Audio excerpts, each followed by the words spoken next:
Capítulo 11, versículo 25.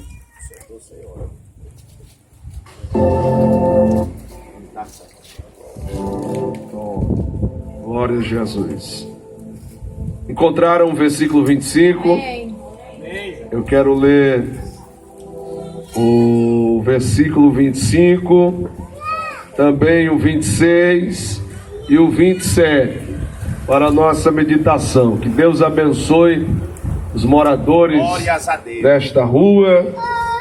Glória a Jesus, aqueles que de suas casas ouvem esta palavra. Jesus disse que aquele que é dele ouve as suas palavras. Todos encontraram?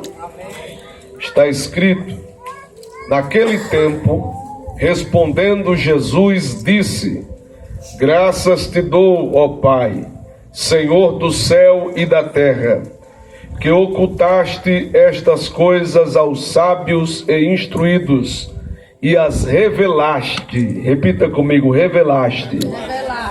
Com mais convicção: revelaste aos pequeninos. Sim, ó Pai, porque assim te aprouve.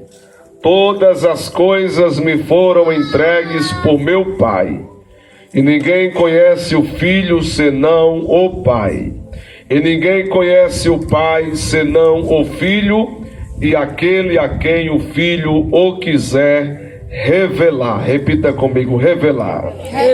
Amém? Podem tomar os vossos assentos.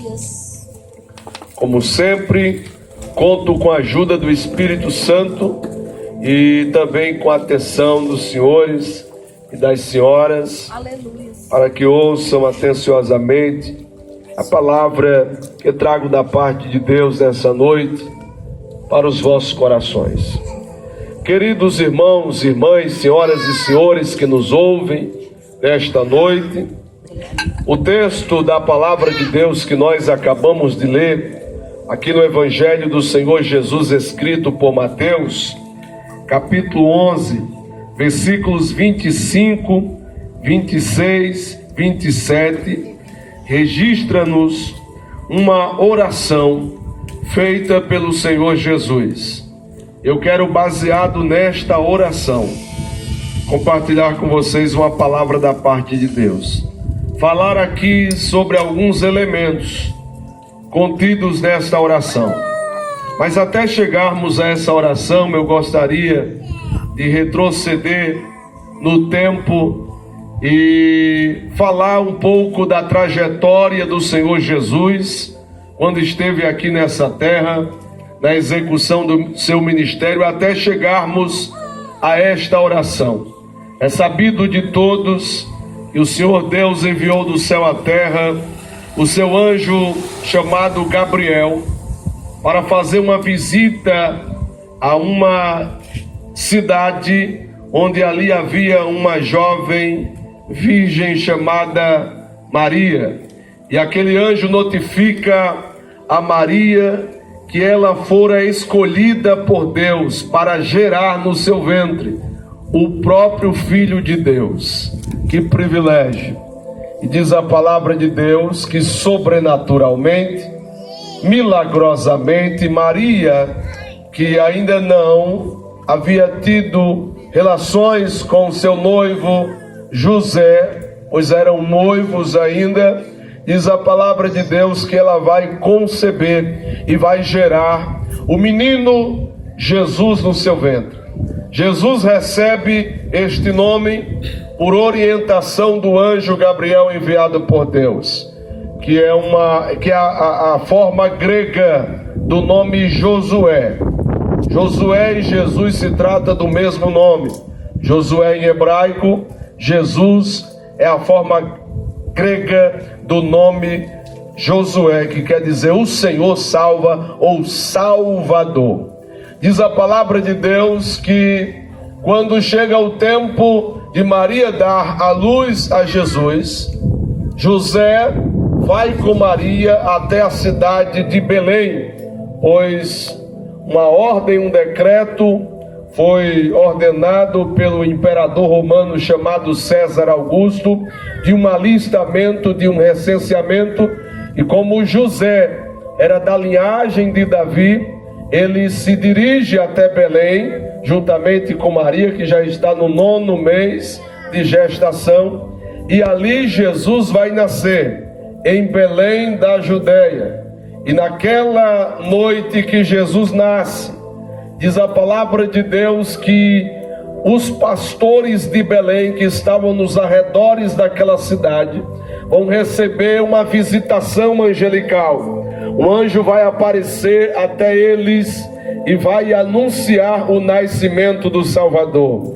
Um anjo vai dizer para eles: hoje, na cidade de Davi, nasceu o Salvador, Cristo o Senhor.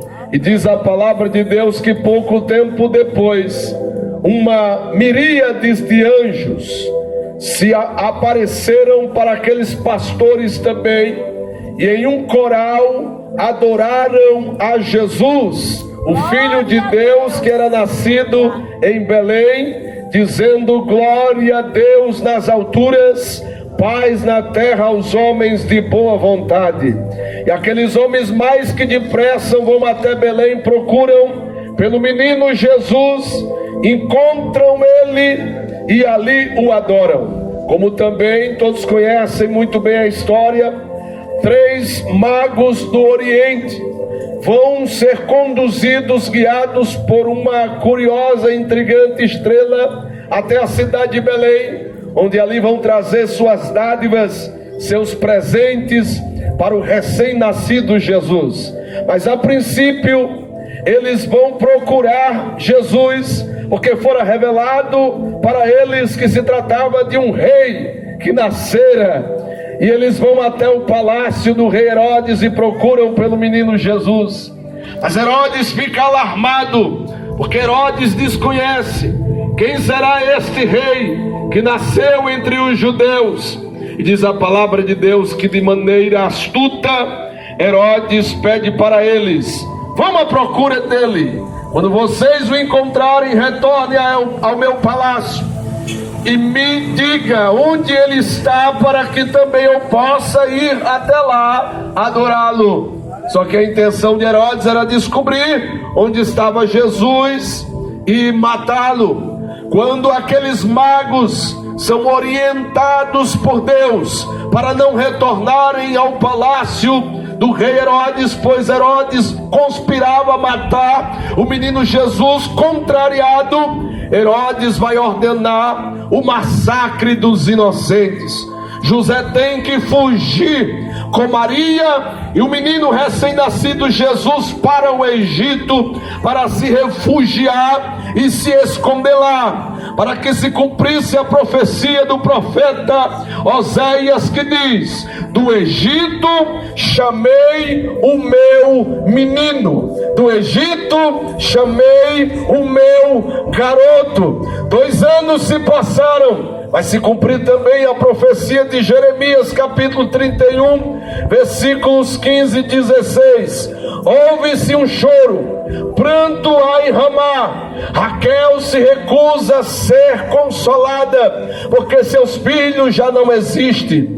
O fascínora Herodes ordena a morte de todas as crianças de 2 anos para baixo, a fim de assim matar também o menino Jesus. Eu já percebo a perseguição do diabo contra Jesus para tentar frustrar o plano de Deus, impedir que o plano de redenção e de salvação não se concretizasse.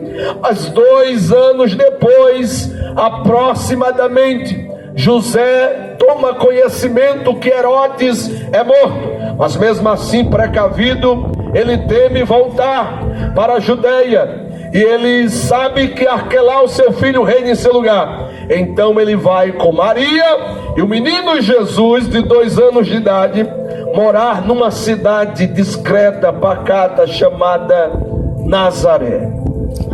E Jesus vai viver em Nazaré dos seus 2 anos até os seus 30 anos de idade aproximadamente. 28 anos morando em Nazaré. Depois que eles chegam em Nazaré, nós só vamos tomar conhecimento da vida adolescente e jovem de Jesus quando do episódio que ele tem 12 anos e vai acompanhado com Maria e José até uma festa em Jerusalém, e ali ele ensina os doutores da lei no templo de Herodes. Depois disso não temos mais informações acerca da vida adolescente e juvenil de Jesus. Pastor, onde é que o senhor quer chegar? Eu estou trabalhando a parte interpretativa do texto para daqui a pouco fazer a aplicação do mesmo. Quando Jesus completa aproximadamente, está perto de completar 30 anos de idade, o Senhor Jesus é convidado, juntamente com Maria e alguns dos seus discípulos, para ir até uma festa de casamento na cidade de Caná, na província da Galileia. Ali em Caná da Galileia vai faltar vinho. Todos conhecem muito bem a história. Maria, sua mãe, entendendo que era chegada a hora de Jesus se revelar, ela vai recorrer até Jesus. Alguém pode achar que Jesus foi rude, que Jesus foi grosso, mal educado, se fizer uma leitura superficial com o tratamento de Maria. Quando Maria informa para Jesus que falta o vinho, e Jesus vai dizer: que tenho eu contigo, mulher? É que ali não é mais o menino Jesus, ali não é mais o garoto que Maria ensinou a dar os primeiros passos e que amamentou no seu seio. Quem está falando com Maria não é mais o Jesus filho, é o Jesus pai dela, é o Senhor dela. Aleluia! Ele vai dizer: que tenho contigo, mulher. E diz a palavra de Deus que ela vai dar uma ordem. Ela vai dizer para aqueles homens: fazei tudo que ele vos disser. Oh, glória a Jesus! Este é o mandamento de Maria. Maria disse: façam tudo que ele vos disser. E diz a palavra de Deus que Jesus vai principiar seu ministério operando aquele milagre, transformando água em vinho. Jesus começa a percorrer cidades, aldeias, vilarejos, pregando o evangelho, curando enfermos, operando milagres. E de todas as cidades que Jesus até então percorrera, 3 cidades vão se destacar. Quantas cidades? 3. Me ajude a pregar. Quantas cidades? 3. 3 cidades onde Jesus vai operar a maior parte dos seus milagres, onde Jesus vai operar a maior parte dos seus sinais miraculosos. São as cidades de Corazim, Betsaida e Cafarnaum. Mas apesar de Jesus operar nessas 3 cidades a maior parte dos seus milagres, Corazim eu não me lembro de milagres que Jesus operou lá, se está registrado. Mas em Betsaida Jesus multiplicou pães e peixes. Em Betsaida Jesus curou um homem que era cego, tirando-o de dentro de Betsaida, tomando-o pela mão e levando para fora da aldeia. E Jesus vai cuspir nos olhos daquele homem e vai perguntar em seguida: o que é que você vê? E ele vai dizer: eu vejo os homens como árvores que andam. Deixa eu abrir um parêntese aqui. Eu creio num Jesus que é poderoso para liberar um milagre sobre a sua vida instantaneamente, imediatamente. Porém, pastor Lucas, quando me detendo um pouco aqui no milagre da cura do cego de Betsaida, quando eu vejo Jesus cuspindo nos olhos daquele cego, Jesus não é por acaso que tira ele do meio da aldeia, porque o que ele vai fazer, se ele faz dentro da cidade, iria despertar murmuração. Muita gente não ia entender, dizer: o que é isso que esse homem está fazendo? O homem precisa enxergar. Ele vai cuspir nos olhos do homem. É porque nem sempre o operar de Jesus, a maneira que ele opera, é de maneira lógica e compreensiva. Ele faz coisas, como está escrito em Jó, que nós não compreendemos. Para Bartimeu ele perguntou: o que queres que eu te faça? E Bartimeu respondeu: eu quero ver. E ele disse: então veja. Imediatamente Bartimeu passou a enxergar. Mas para o cego de Betsaida, veja que processo. Ele tira fora da aldeia, cospe nos olhos. Quando pergunta para o homem: você está vendo? vendo? O homem diz: eu vejo, mas vejo os homens como árvores que andam. Ou seja, a visão dele estava turva, embaçada. Aí diz o texto: tornando a pôr as mãos e orando por ele, perguntou: e agora como é que você está vendo? Agora eu estou vendo os homens até de longe, a visão está nítida. Não entendi ainda, pastor. Para alguns ele pode dispensar e operar o milagre imediata e instantaneamente, mas para outros ele vai fazendo paulatinamente. Mas uma coisa é certa: o que ele começa a fazer, ele não deixa por inacabado. Você acha que ele não começou a fazer, mas ele já começou a fazer. E o que ele começa a fazer, ele não deixa por inacabado. Quantos podem levantar as mãos e glorificar o nome de Jesus? Glória a Deus. Mas deixa eu pular para Cafarnaum. Quem não se lembra, o segundo milagre de Jesus foi em Cafarnaum. Ele curou o filho de um oficial do rei. Em Cafarnaum também ele curou o filho, o servo do centurião. Ou seja, ele operou muitos milagres nessas cidades. Pastor, por que está falando sobre isso? É que essas 3 cidades, elas estão no contexto do texto que nós lemos.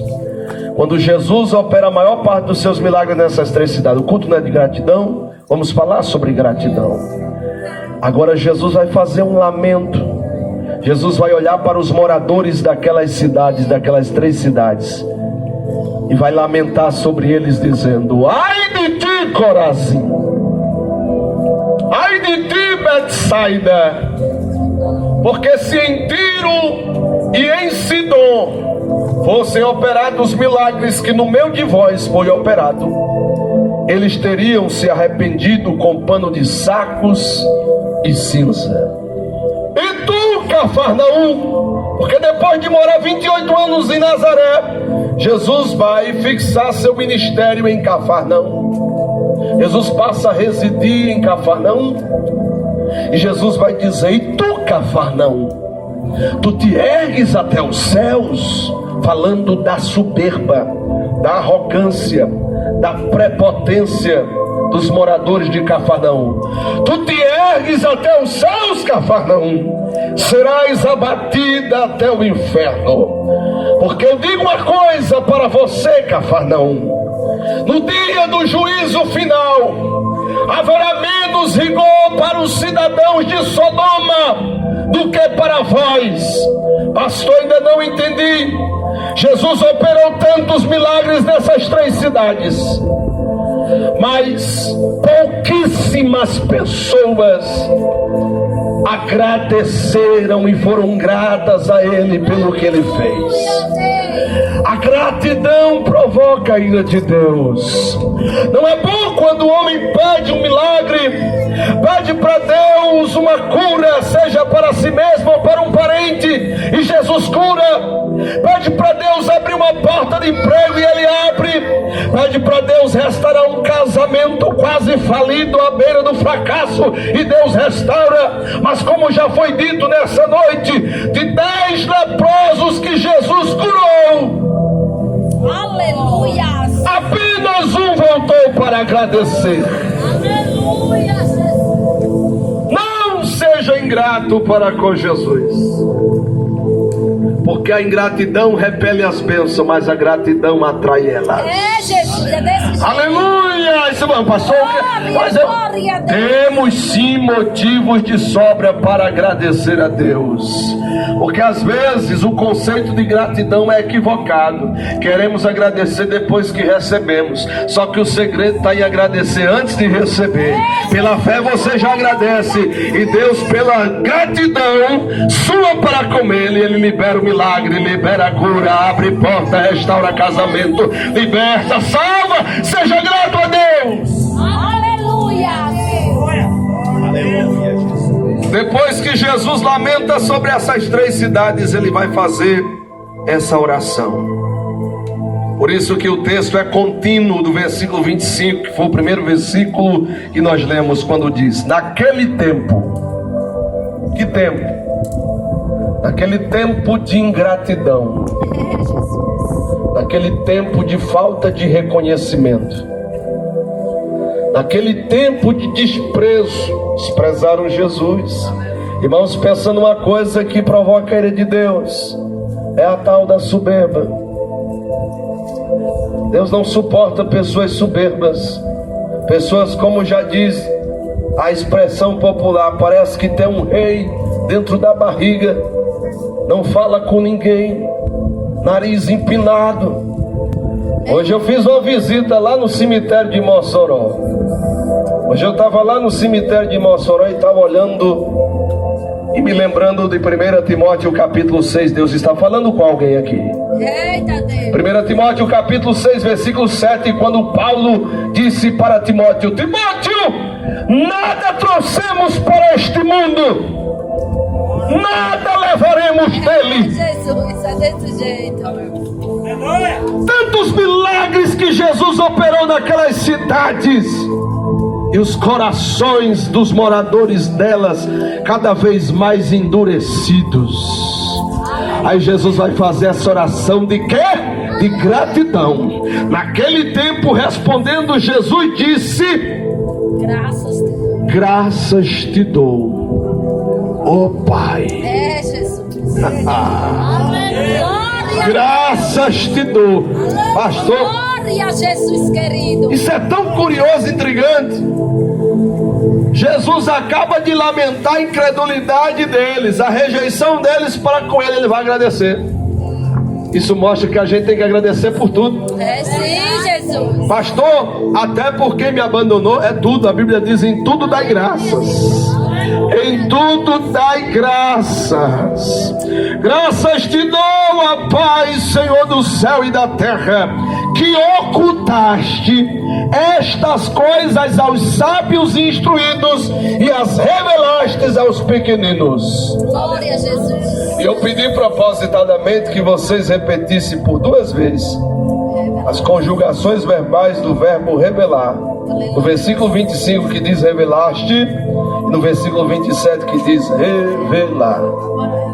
Porque eu quero falar sobre Jesus, a revelação do Pai. Aleluia. Você pode repetir comigo: Jesus. Jesus. Com mais convicção, repita: Jesus. Jesus. A revelação A revelação do Pai. do Pai.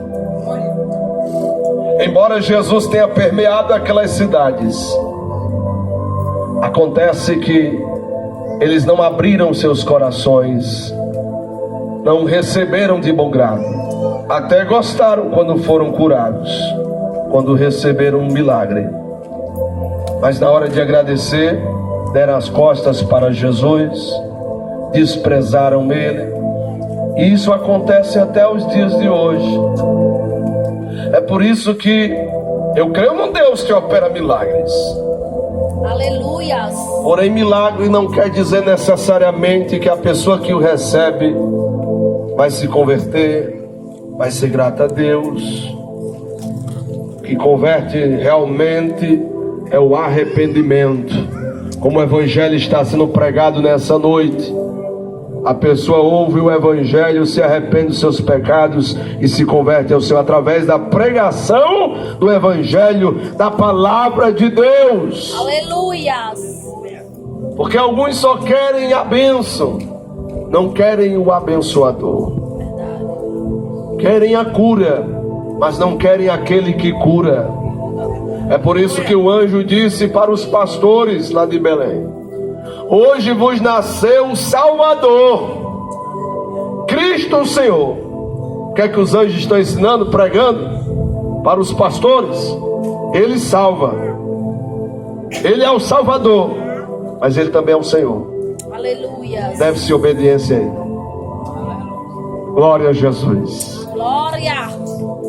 Eu não vim aqui pregar predestinação, dizer que Deus salvou, destinou uns ou predestinou uns para ser salvos e outros não. Se alguém me ouve que crê na predestinação, eu respeito, embora discordo, mas respeito. Eu fico com João 3,16, porque Deus amou o mundo de tal maneira que deu seu Filho unigênito para que todo aquele que nele crê não pereça, mas tenha a vida eterna.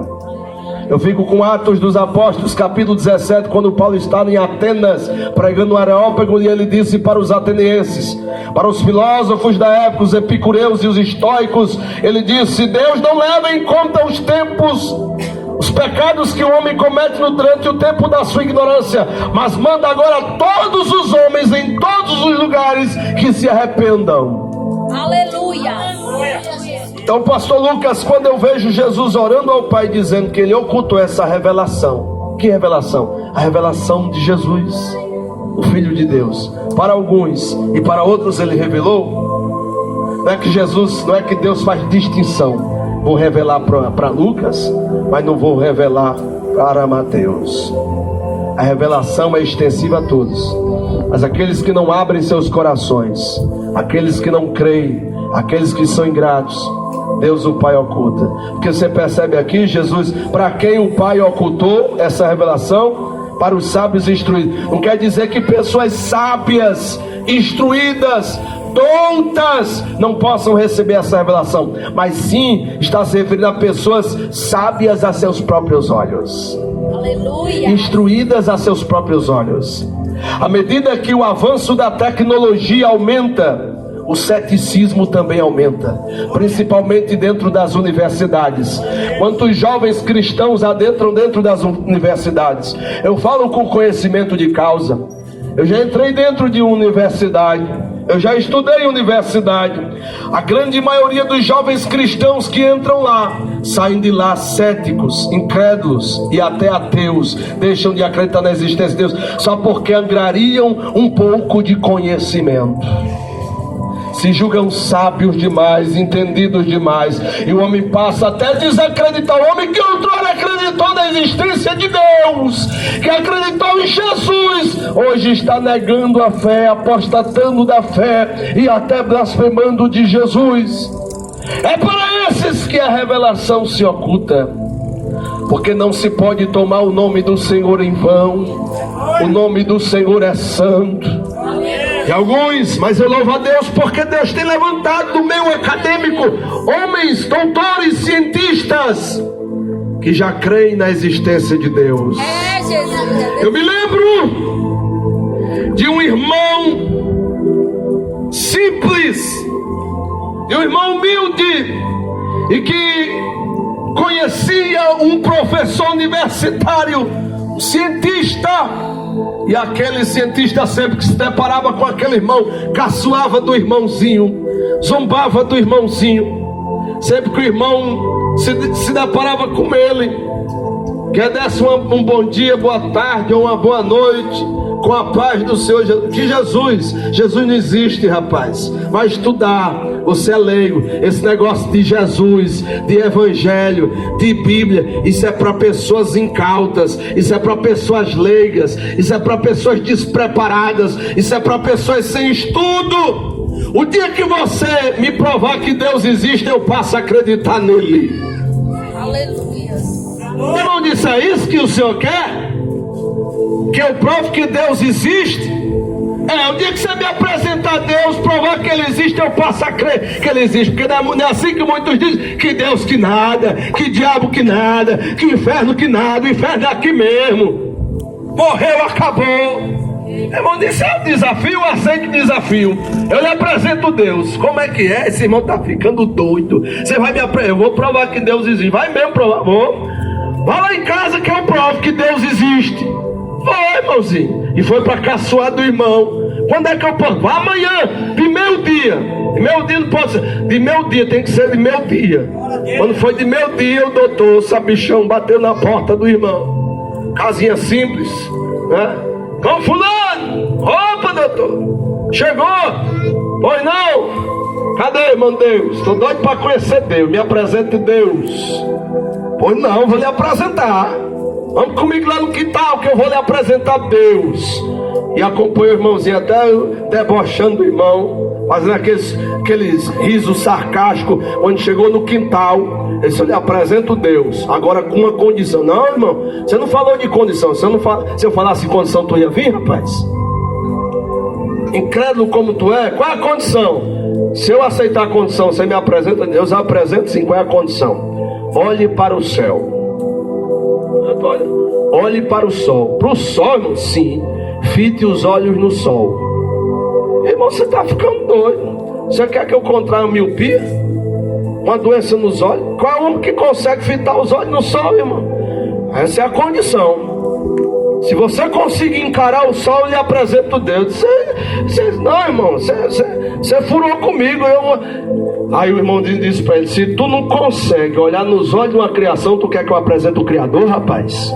É, Jesus, desse jeito. Aleluia. Tu não consegue olhar para a criação, tu quer que eu apresente o Criador? Sabe o que é isso? Romanos capítulo 1, Paulo escreveu dizendo: os atributos invisíveis de Deus, tanto o seu eterno poder como a sua criação, claramente se vê e se percebe pelas coisas que foram criadas, de modo que são inexcusáveis. Trocando em miúdo, sabe o que é que Paulo está dizendo para os romanos? Paulo está dizendo: o homem não vai poder se desculpar diante de Deus e dizer que Deus não existe. Sabe por quê? É como disse Voltaire disse: eu não consigo olhar para um relógio tão grande como esse chamado universo e não crer que por trás dele não exista um relojoeiro. Salmos 19 diz: os céus proclamam a glória de Deus. Mas sabe o que é que acontece? Alguns preferem acreditar que foi oriundo de um macaco, de um primata, do que criado à imagem e semelhança de Deus. Para estes, a revelação de Jesus é ocultada mesmo. Outros preferem acreditar na teoria de Big Bang, que até Charles Darwin, no leito da sua morte, refutou, voltou atrás, de que tudo isso que existe, o universo, o sistema planetário, as constelações estelares, tudo isso é fruto de uma grande explosão. Aleluia! Mas está estampado para o homem ver a idade digital de Deus, que existe um Deus soberano, todo poderoso. Era para você estar glorificando que existe, e por mais que a ciência não explique, como diz a letra do hino, ninguém explica a manifestação da presença dele. Ele está aqui em via pública, porque ele prometeu: onde estiverem dois ou três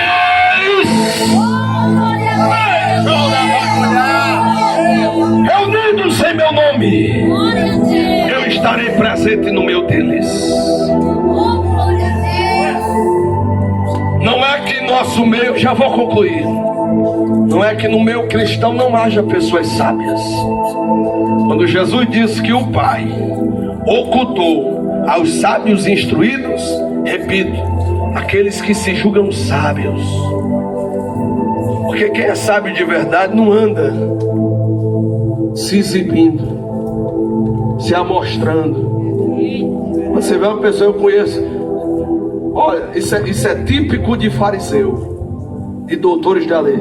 Eles conheciam a Bíblia como ninguém. A Bíblia da época era a Torá, né, os 5 primeiros livros, os profetas. Só que conheciam a letra, estudavam não para conhecer Deus, estudavam para debochar e esnobar dos outros. Não é sábio não. Gente que chega para você: irmão, eu já li a Bíblia de capa a capa, me diga onde é que está escrito isso aqui. Você pode conhecer a letra, agora a revelação não tem. A revelação é para quem se aproxima dela com temor, porque isso aqui não é um livro comum, não é um livro qualquer. Isso aqui é a palavra de Deus. Isso não é sábio. Tem gente que faz aquelas perguntas capciosas, né? Você não é obrigado a dar satisfação da sua fé para todo mundo, não. Você sabia disso? A pessoa quer conhecer Jesus, apresente ela com muito prazer. Agora, se for para zombar do nome precioso de Jesus, ele mesmo disse: não jogue pérola aos porcos, não. Aleluia. Quer me conhecer? Pô, fale de mim. Agora, se for para zombar do meu nome, escarnecer do meu nome, Glória a Deus. graças te dou, ó Pai, Senhor do céu e da terra, que ocultaste estas coisas aos sábios e instruídos e as revelaste aos pequeninos. Pequenino aqui não quer dizer, irmão, necessariamente que essa revelação só veio para quem é simples, para quem é pobre. Porque vocês sabem comigo, não é? Pobreza não é sinônimo de humildade, não. Nem sempre. Tem gente que não tem nada na vida, mas só pisa no chão porque é o jeito. Pobreza não é necessariamente sinônimo de humildade. Pequenino aqui é humilde. Pequenino pode ser até um homem rico, mas que tem humildade. Porque tem gente que é rico e que é humilde, mas tem gente que não tem nada e é soberbo. Por isso Jesus está dizendo: a revelação vem para quem é pequenininho, porque aqui não tem nenhum grande. Aqui o grande é Ele. Aqui o grande é Ele. Ele é o grande, Ele é o todo-poderoso, Ele é o eterno, Ele é imortal. Glória a Deus, aleluia. Vou concluir. Sim, ó Pai, porque assim te aprouve. Todas as coisas me foram entregues por meu Pai. Eita, você já recebeu essa revelação do Pai? Jesus. Irmão, quem aqui é pai? Quem aqui é pai? Quem é mãe? Quem é mãe? Quem é mãe? Aleluia. Seja sincero comigo. Glória, Espírito Santo. Seja sincero comigo. Aleluia. Você vai se agradar de alguém que não gosta de seu filho? Seja sincero. Você se agrada de alguém que não gosta de seu filho? Tem que gostar de você e do filhão, não é? Você acha que um pai não é diferente com Deus o Pai? Para agradar o pai tem que agradar o filho. Oh, glória.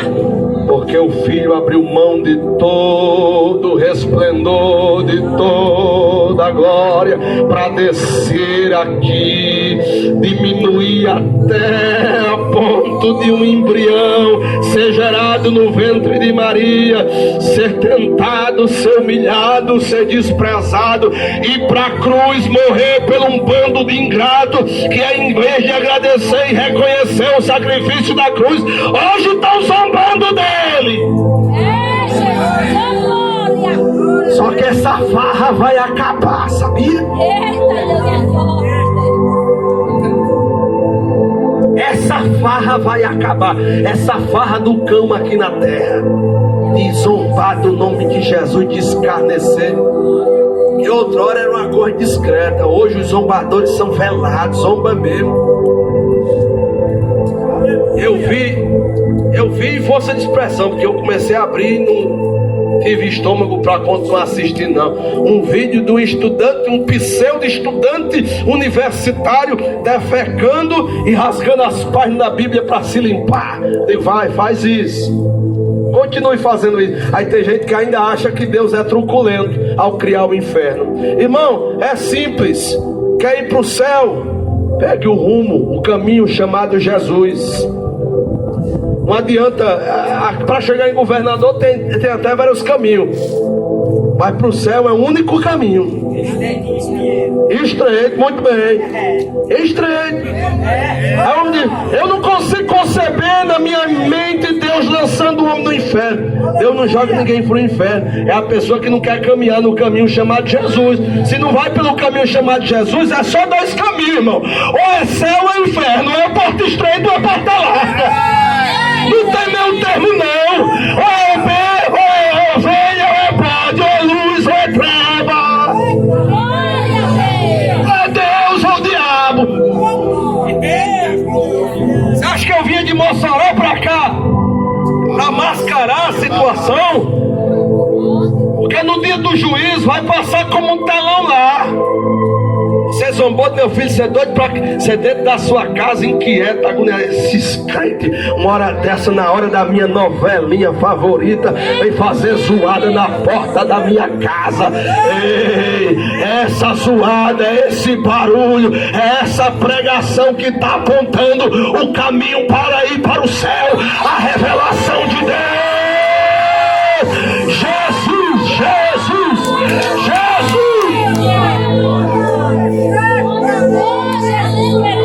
Vai, Fábio Pochá, vai zombando de Jesus. Zomba de Jesus. Ainda tem crente que dá ibope por negócio desse, por uns troços desse. Camarada, agora não me interessei nem de abrir. Só vejo o povo mandando no meu privado: olha aí, pastor, que zombaria. Camarada vai lá, se fantasia de Jesus, coloca José, marido de Maria. Desculpa a expressão. Não vou nem usar a expressão. Não convém. Coloca Maria como se Maria tivesse pulado a cerca e José fosse, né? Não preciso dizer nada. Os discípulos, uma baderna só, irmão, estão blasfemando do nome de Jesus. Você acha que Deus não vai dar um basta nessa farra aqui, não? Querem respeito, mas não respeita a santidade do nome dele. Sabe o que estão fazendo lá na Avenida Paulista? Estão colocando, se fantasiando de Maria, e como se Maria estivesse abortando Jesus. Ei, eu tenho uma notícia para dizer: Jesus vai voltar. Agora, dessa vez que ele vai vir agora, ele não vem mais como aquele cordeirinho manso, não. Ele vem como o leão da tribo de Judá. Ele não vem mais como réu, onde foi colocado para ser julgado. Ele vem com juiz, com vara de ferro, para reger as nações da face da terra. Não tem mais jumentinho na história, não. Ele vem montado, Apocalipse 19, é num cavalo branco, e sobre a coxa escrito: Rei dos Reis e Senhor dos Senhores.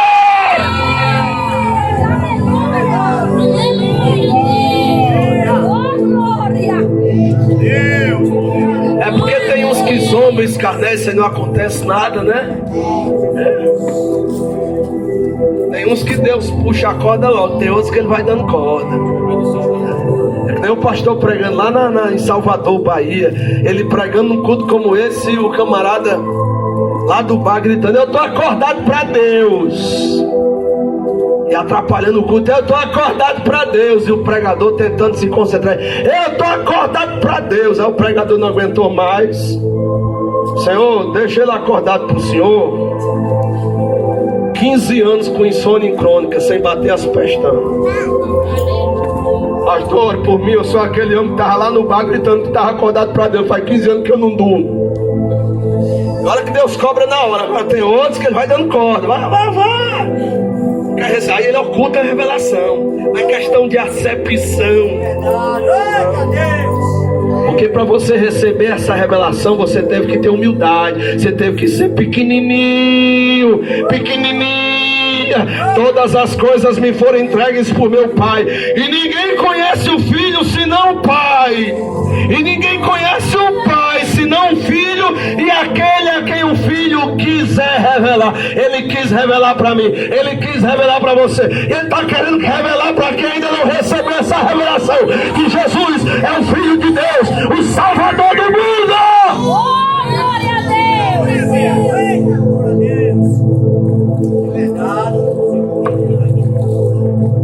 Pastor, eu até admiro os crentes. Agora, quando chega essa parte, tem que aceitar Jesus, tem que ir na frente.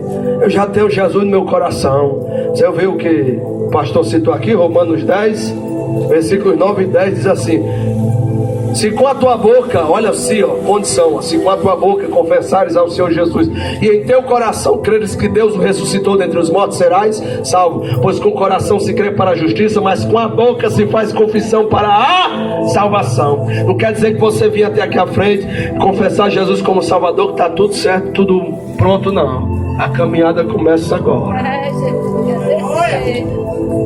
Quer dizer, outros dizem assim: é para mim ser crente que nem fulano da igreja. Não é para ser crente que nem fulano, não é para ser crente que nem Beltrano. É para ser crente sim como Cicrano, se der bom testemunho. Aí você pode se espelhar nele. Mas lembre, espelho pode se quebrar. É para ser crente em Jesus, olhando para Jesus. Ele disse, olhando firmemente para Jesus, o autor e consumador da nossa fé. Não adianta dizer: não, mas eu sou uma pessoa honesta, eu pago minhas contas em dia, eu não faço mal para ninguém. Por que Deus vai lançar minha alma no inferno? A questão não é essa. A questão é que pagar as contas em dia, fazer o bem para o próximo é nosso dever. Mas não é mérito para a salvação. Não tem poder de salvar. A única senha para entrar lá no céu é reconhecer que é um pecador, necessita de arrependimento, aleluia, e reconhecer o ministério da reconciliação através de Jesus e de sua morte sacrificial naquela cruz, e procurar agora a viver segundo a sua vontade. Glória a Deus! Tem alguém nessa noite que deseja entregar sua vida para Jesus?